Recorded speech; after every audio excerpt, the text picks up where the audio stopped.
Welcome back to Echoes of History, the podcast where we unravel the pivotal moments that have shaped nations. Today, we're diving deep into one of Pakistan's most contentious political and religious turning points, the 1974 National Assembly proceedings concerning the Ahmadiyya community. It's a story steeped in decades of tension, a complex interplay of theology, politics, and societal pressures that ultimately led to a constitutional amendment redefining religious identity within the state. Absolutely. To truly grasp the weight of these proceedings, we have to rewind. The Ahmadiyya Question itself, primarily revolving around the theological concept of the finality of prophethood, Khatam Nabuwat, has been a deeply divisive issue in Pakistani politics right from the nation's inception. The Ahmadiyya community's belief in Mirza Ghulam Ahmad as a prophet diverged from mainstream Islamic interpretations, creating a significant fault line.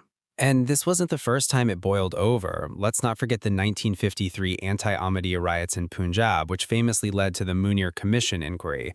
That judicial commission, in a surprising turn, found it almost impossible to decide who was and wasn't a Muslim, and even resisted declaring Ahmadi as non-Muslim for legal purposes. This marked a brief period of apparent accommodation, but the underlying religious and political tensions fueled by religious parties persisted. Fast forward to 1974, and the spark that truly ignited the fire was the Rabwah Incident on May 29th.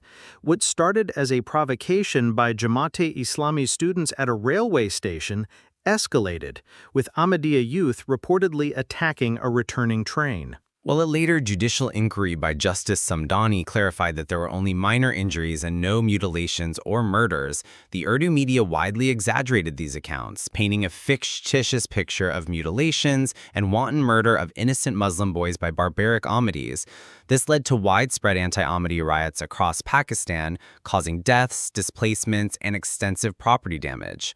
Shockingly, newspapers were even asked not to publish news about the persecution of Ahmadis, a request they gladly complied with. The government of Zulfiqar Ali Bhutto, despite having received support from Ahmadiyya leadership in the 1970 elections, suddenly found itself under immense pressure.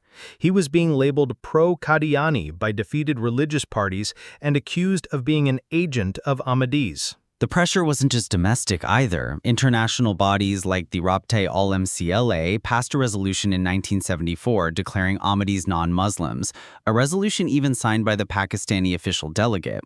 Faced with escalating violence and political vulnerability, Bhutto caved. Exactly. On June 30th, a resolution was brought to Parliament demanding that Ahmadis be declared non-Muslims. This resolution, drafted by the law minister, was reportedly a masterpiece in bigotry and conspiracy theories, even going so far as to allege that Ahmadis had changed the Quran and were sponsored by imperialist powers. It really changed the nature of the inquiry. The Samdani Commission, initially appointed to investigate the Rabwah Incident, saw its mandate rapidly expand. It began delving into questions about Ahmadiyya loyalty and religious status. And this shift was crucial. The commission's alleged findings, though never officially made public, were pivotal.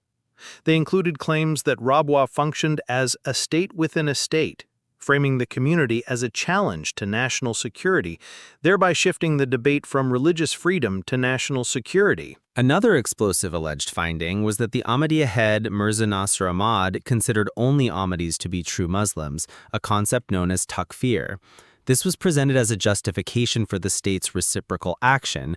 The Commission's recommendation for a parliamentary hearing effectively moved the Ahmadiyya question from the judicial sphere, where the Munir report had cautioned against it, directly into the political and legislative arena. Which brings us to the core of our discussion, the in-camera proceedings of the National Assembly, which began on August 5, 1974. These sessions were held behind closed doors. And the secrecy surrounding them was intense from the start. The official rationale given later by Attorney General Yahya Bakhtir was to avoid provocation of the masses. However, the document containing the proceedings was not voluntarily released by the government. It required legal action by an Ahmadiyya individual to bring it into the public domain not too long ago. Compounding that secrecy, the audio tapes that should have accompanied the documents were allegedly destroyed in a fire. Plus, the records themselves omit a large number of Arabic references cited by both sides, and reporters were repeatedly asked to leave at various points, raising questions about what was discussed in their absence. The Samdani Commission report, which formed the basis of the whole affair, has also mysteriously disappeared, and preceding parliamentary debates are unavailable, making a complete picture difficult to obtain without other historical evidence. The atmosphere during the cross-examination of the Ahmadiyya delegation, led by Attorney General Yahya Bakhtir, was one of intense paranoia. He appeared to be under constant instruction to force the witness to provide only yes or no answers, preventing them from speaking freely or reading from written sources. There were even implications that the questioning committee was leaking questions to the Ahmadiyya delegation in advance. Another crucial aspect, as the sources highlight, is the war of two narratives. While the Attorney General's concluding speech and the remarks of all speakers heavily emphasized the finality of prophethood, it's interesting to note that no direct questions were raised on this specific subject during the cross-examination of the Ahmadiyya delegation.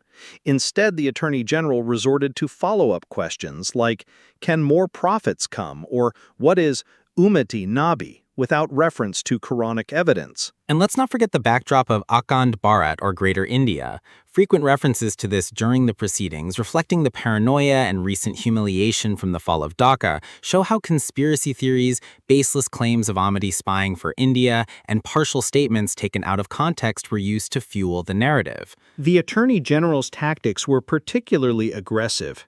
He even used the Ahmadiyya community's own theological concepts like their interpretations of takfir, declaring others non-Muslims, against them. He sought to justify the state's impending action by framing it as a logical, reciprocal response to the alleged Ahmadiyya belief that only Ahmadis were true Muslims. He probed Mirza Nazir Ahmad's views on titles like Amir-ul-Momineen and the state's right to define Muslim for constitutional purposes. In essence, what transpired was less a judicial inquiry and more of a heresy inquisition. Heavily influenced by populist sentiments and political calculations, this laid the groundwork for the Second Amendment to Pakistan's constitution, which would fundamentally redefine the religious identity of an entire community. What happened in the National Assembly in 1974 wasn't just a political or legal event, it was a profound shift in the very fabric of Pakistan. Join us next time on Echoes of History as we delve deeper into the actual arguments presented, the cross-examination of the Ahmadiyya delegation, and the detailed responses that shaped this momentous decision. You won't want to miss it.